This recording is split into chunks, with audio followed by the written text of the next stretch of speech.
अब जैसे मैंने कहा, हम लोग काफी सालों से काम कर चुके हैं और उन्होंने खुद, जब हम अमेरिका में थे, उसका उन्होंने जिक्र किया। पहली बार मैं उनसे वैसे रूस में मिला था, यूक्रेन में मिला था, तो उस समय वो सर्विस ज्वाइन किए हुए थे। पर मैंने उनका काम देखा, अमेरिका में सबसे ज्यादा देखा है। 4 साल हमारे एम्बेसडर थे वहां। और मैं 2-3 चीजें आपको बताना चाहता हूं। एक कि जब नरेंद्र मोदी प्रधानमंत्री बने, उस समय मैं अमेरिका में था, बाद में विदेश सचिव बन के भारत आया, तो वो चाहते थे, उनके मन में था कि सिखों के साथ एक बहुत बड़ा अन्याय हुआ कि बहुत लोगों का नाम जो है वो ब्लैक लिस्ट में डाला गया, जिसके कारण वो जो है भारत आ नहीं पा रहे थे। और पिछले 10 साल में हम लोगों ने इतने सारे नाम जो है ब्लैक लिस्ट से निकाले, उसकी किसी को क्रेडिट जाती है तो अमेरिका में तरनजीत सिंह संधू को। अब जब हम देश के बाहर होते हैं तो ये भी स्वाभाविक है कि भारत के त्योहार, जो भी हमारे इंपॉर्टेंट डे हैं, 26 जनवरी, 15 अगस्त, और इनके समय में मैंने देखा, एक तो जैसे वो बैसाखी मनाते थे, वो बड़ा फेमस था अमेरिका में। सबसे बड़ी बैसाखी गैदरिंग जो थी इनके यहाँ होती थी, और इनका एक बहुत प्लस पॉइंट है कि सबको साथ ले जाते थे। पूरी जो भी हमारे पंजाब के अलावा बाकी लोग भी इनके यहाँ उसके लिए आते थे। और हर समय इनमें एक चीज मैंने देखी है शुरू से, मैं कहूंगा he was very proud to be a Sikh. और if you wanted to see, इसका उदाहरण देखना है, एक बार मैं उस समय तक मैं विदेश मंत्री बन चुका था, ये एम्बेसडर था, तो हम दोनों व्हाइट हाउस गए और वहां प्रेसिडेंट बाइडेन के साथ हमारी मुलाकात हो रही थी। तो वो आए वहां, अगर ये इसका कहीं मेरे ख्याल से कुछ वीडियो भी बना है, रील है इसका। तो बाइडेन आए, हम सब लोग खड़े हुए थे, सबको देखा, गए इनके पास और कहा, पूरा देखा ऊपर नीचे, और अब दिखाई दे रहा था कि उसका जो टर्बन का इम्पैक्ट उन पर, तो उन्होंने कहा एम्बेसडर हो तो ऐसा, इसे look at him, look at him, this is the kind of ambassador we all need. तो कहने का तात्पर्य ये है कि अगर इन्होंने जो है अपने सर्विस में भारत की बहुत सेवा की है, हम सब लोगों को इन्होंने अलग अलग पोस्टिंग में बहुत प्राउड किया है। मैं श्रीलंका, अगर मैं बात करना शुरू कर दूं तो पूरा माने समय इसी में निकल जाएगा, पर अब जो है मौका आया है, समय आया है कि वो अमृतसर की सेवा करें, और अमृतसर की सेवा तभी करेंगे जब आप लोग जो हैं उनको आशीर्वाद देंगे। भारतीय जनता पार्टी ये जो है काम मैं आप पे छोड़ देता। तो और मैं ये इतना कहूंगा कि देखिए, मुझे भी अब 5 साल हो गए मंत्री बनके, संसद के सदस्य में, और मेरा खुद संसद का अनुभव जो है ये है कि आज का एमपी जो है पढ़ा लिखा होना चाहिए। आज का एमपी, उसको जानकारी होनी चाहिए अलग अलग डोमेन्स में, क्योंकि कानून बनाना इतना आसान काम नहीं है, बहुत सोच समझ के बनाना। आज का एमपी जो है संसद को, उसके यहाँ से उसकी कुछ अपनी क्वालिटी होनी चाहिए जो संसद के लिए एक योगदान, और मैं कहूंगा कि वो भी ये सब क्वालिटी जो है तरनजीत सिंह संधू में है। तो मेरा मैसेज आप लोगों को है कि अगर आप विकसित भारत देखना चाहते हैं तो पहला निर्णय जो है आपके हाथ में है, और वो निर्णय जो है आप 1 जून को आप जरूर लें। अब मैं वापस आता हूं विकसित भारत पे। विकसित भारत का मतलब क्या होता है? इसके अलग अलग अर्थ हो सकते हैं।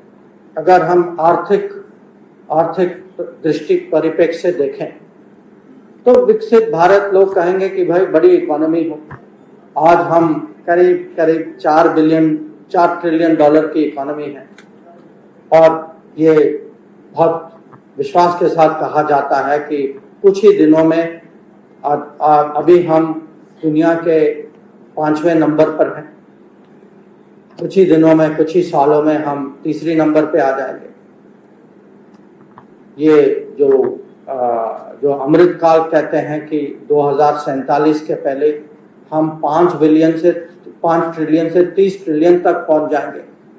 अगले दशक में हम सबसे बड़ी इकोनॉमी, सबसे नंबर 2 इकोनॉमी होंगे दुनिया में। ये गोल्डमैन सैक्स के एक रिपोर्ट में लिखा हुआ है। तो एक तो है कि आप आंकड़ों के परिप्रेक्ष्य से देख सकते हैं, भाई आप 4 से 5 गए, 5 से 10 गए, 10 से 30 गए, 30 से 50 गए, उसका एक मतलब होता है।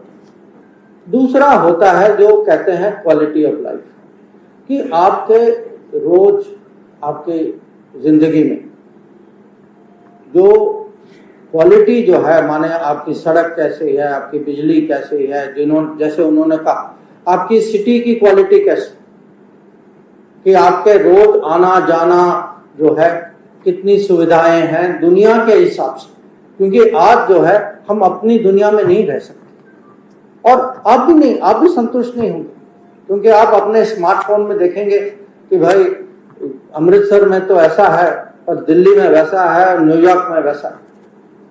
आप तो ऐसा चाहेंगे जो फोन में सबसे अच्छा पिक्चर जो लगता है वो तो अपने लिए चाहेंगे ना। तो इसमें जो है हम आज जो है इंफ्रास्ट्रक्चर को कैसे आगे ले जाएं, रोड कैसे बनाएं, ब्रिज कैसे बनाएं, एयरपोर्ट कैसे बनाएं, रेल सर्विस को कैसे आगे करें, तो इसके अलग अलग मैं कहूँगा पहलू हैं। पर जो क्वालिटी ऑफ लाइफ जो है ये भी एक विकसित भारत की पहचान है। अब विकसित भारत के लिए अगर हम उस दिशा में आगे बढ़े तो ये भी जरूरत है कि हम अपने युवा पीढ़ियों को और अवसर दें, क्योंकि ये हमारा फर्ज है कि हम खाली अपने लिए काम न करें, आगे का सोचें, और उनके लिए अगर हम अवसर दें और उनको प्रोत्साहित करें, ऐसे ही देश आगे बढ़ते। तो ये हमारा कर्तव्य है कि हम जो है अलग अलग तरीके से ये अवसर कैसे दें, और उसके लिए हर राज्य में, हर शहर में हम फैक्ट्रीज कैसे बढ़ाएं, मैन्युफैक्चरिंग कैसे बढ़ाएं, कि टूरिज्म कैसे बढ़ाएं। अब मैं पंजाब की बात करता हूँ। पूरी देश मानती है कि पंजाब जो है एक अनाज का भंडार है, सबसे ज्यादा एग्रीकल्चर स्टेट है, देश जो है इसकी कदर करती है। पर आप देखेंगे फूड प्रोसेसिंग फैक्ट्रीज जो साथ ही साथ पंजाब में उस संख्या में क्यों नहीं है। तो यहाँ जो है, क्योंकि फूड प्रोडक्शन एक बात, पर असली वैल्यू जो आपको तब मिलता है जब फूड अपॉर्चुनिटीज पूरे देश में कैसे आगे बढ़ाएं। और मैं कहूँगा पंजाब के लिए ये चुनौती, क्योंकि जो पिछली सरकारें जो आई उन्होंने जितनी प्रगति हो सकती थी, जितने अवसर थे, उन्होंने उसका पूरा फायदा नहीं उठाया। अब हम अवसर की बात करते हैं, पर अवसर के लिए हर व्यक्ति में जो टैलेंट जो होता है ना, क्योंकि है सब में, अब टैलेंट को उभर के कैसे हम प्रोत्साहित करें कि टैलेंट को प्रकट करने की हमें जो अपॉर्चुनिटी, अवसर जो देना चाहिए, इसके लिए अलग रास्ते हैं।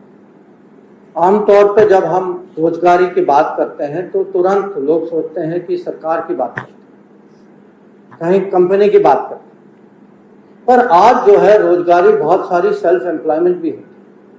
तो अगर भारत को, क्योंकि हमारी आबादी इतनी ज्यादा है, हमें जो है इसका जो है एक समाधान नहीं कि हमें सरकारी रोजगारी भी बढ़ानी होगी, प्राइवेट सेक्टर की भी बढ़ानी होगी, सेल्फ एम्प्लॉयमेंट को भी आगे करना होगा, और ऐसा माहौल बनाना होगा जो कहते हैं इजियर टू डू बिजनेस, कि पूरी दुनिया से क्योंकि दुनिया में अगर आप देखें जो विकसित देश जो है, डेवलप देश जो है, उनके यहाँ डेवलपमेंट तो जरूर है, लोग नहीं, उनके यहाँ आबादी की कमी, उनकी डेमोग्राफिक्स नीचे जा रही। आज जो है दूसरे देश माल इंपोर्ट करते हैं, ये जो है लोग इंपोर्ट करते हैं, और इसीलिए वो उनकी आज फैक्ट्रियां जो हैं बाहर जाने के लिए उत्सुक हैं। अब ये हम पे डिपेंड करता है कि हम उनको खींच के भारत लाएं, और एक बार वो भारत आए तो भारत के किस राज्य में जाए। तो मैं कहूंगा विकसित भारत जैसे एक किस्म से अच्छे इंफ्रास्ट्रक्चर, अच्छी क्वालिटी ऑफ लाइफ, बिजनेस का माहौल अच्छा हो, गवर्नेंस का माहौल अच्छा हो, क्योंकि लोग वहीं जाएं जहां गवर्नेंस की क्वालिटी अच्छी होती है। और अंत में देखिए, हर देश की अपनी पहचान भी होती है, पर उसके अलावा ये भी है कि दुनिया में ये जैसे राजनीति में स्पर्धा होती है, अंतरराष्ट्रीय स्तर में भी स्पर्धा होती है कि हर देश जो है दूसरे के साथ, आपका दोस्त भी कहीं ना कहीं आपके साथ compete करता है। और इस कंपटीशन में क्या होता है कि कभी दबाव आते हैं, कभी लोग जो हैं आपका कहीं अपने फायदे के लिए ऐसी चीजें करते हैं, ऐसी नीति अपनाते हैं। तो मैं कहूंगा विकसित भारत के लिए हिम्मत भी चाहिए, साहस भी चाहिए, और अगर हम आगे बढ़ना है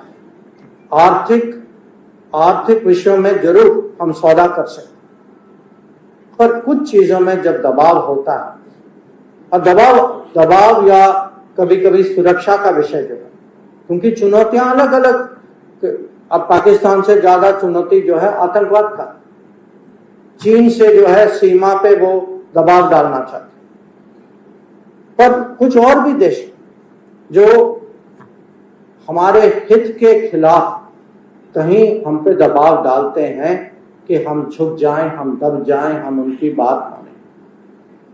तो मैं ये भी कहूंगा कि अगर हमें विकसित भारत बनाना है तो हमारे यहाँ ऐसे सरकार होना चाहिए, ऐसे प्रधानमंत्री होने चाहिए, उनके साथ ऐसे संसद सदस्य होने चाहिए अच्छे बहुमत के साथ, जो भारत का पक्ष, भारत के हित जो हैं बहुत मजबूती से दुनिया में आगे ले जा सकते। और ये विदेश नीति में मैं आपको इसका 2-3 उदाहरण दे सकता हूँ।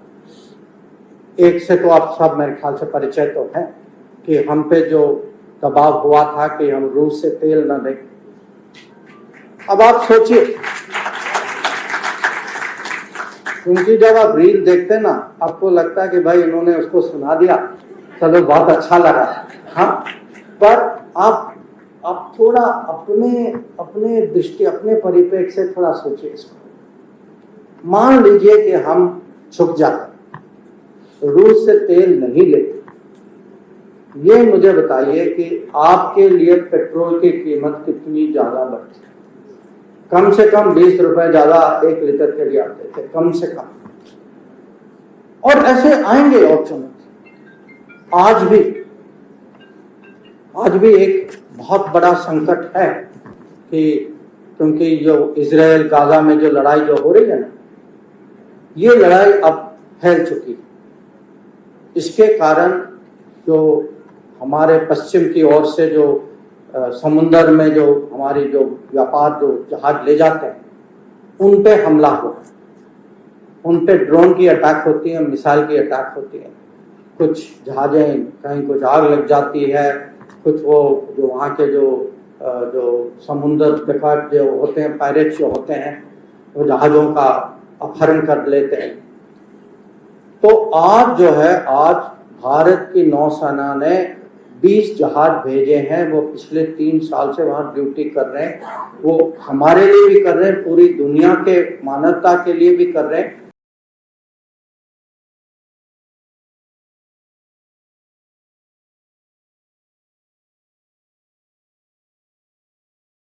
सी और रेड सी में जो है, वहां ये समुद्र डकैती जो है इसको कैसे कंट्रोल में रखना, और जो हमले जो हो रहे हैं, ये ड्रोन्स और मिसाइल के हमले जो हो रहे हैं, इसको कैसा रखना, ये हम लोगों ने एक बहुत बड़ा यहाँ योगदान किया।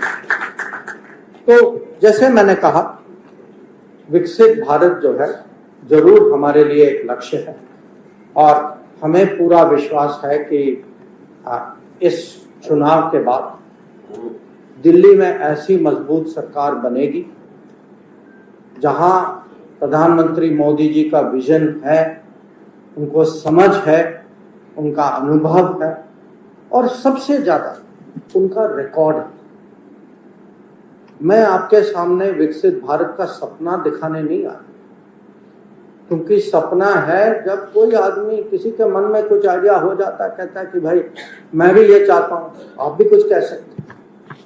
मैं कह रहा हूं कि ये हकीकत होगी, क्योंकि पिछले 10 साल का रिकॉर्ड जो है, ये 10 साल जो हमने करके दिखाया, उसके आधार पर मैं आपको वायदा कर रहा हूं कि हम में वो बिल्कुल हम काबिल हैं देश को उस लेवल, विकसित भारत के लेवल पहुंचाने के 2047 तक।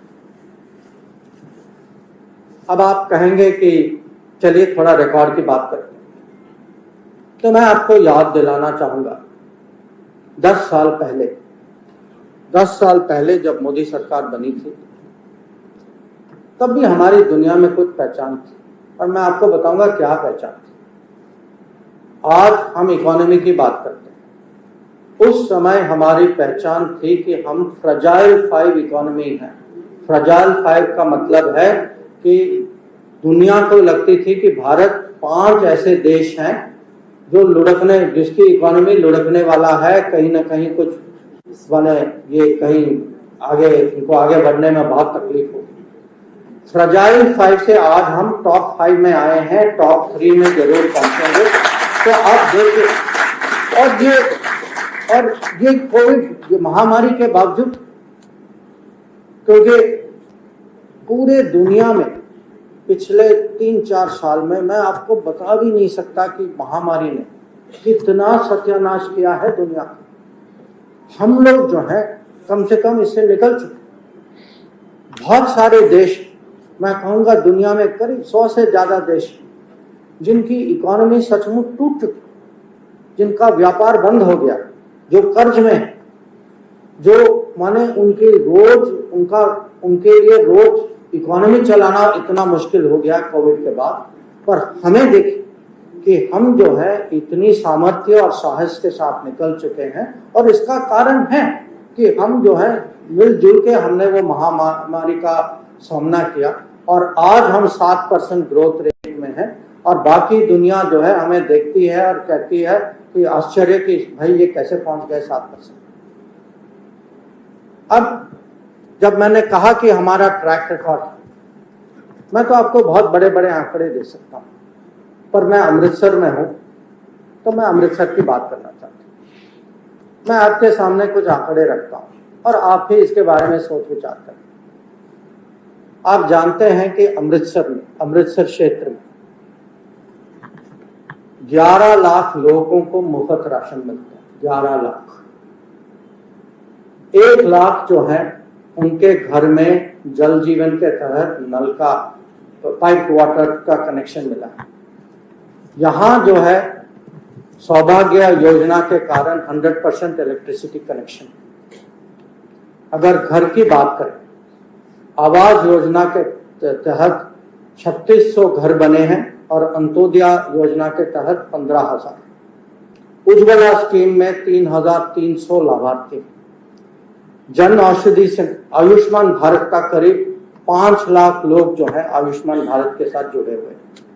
जो रोजगार, जो वेंडर होते हैं ना, जो इनफॉर्मल विकल्प, जो दुकान चलाते हैं, जो रेडी चलाते हैं, उनका भला जो है वो स्वनिधि स्कीम से हो रहा है। और अमृतसर में 22,000 ऐसे लोग हैं जिनको स्वनिधि योजना के कारण उनको बिना कोलैटरल के पैसे मिले।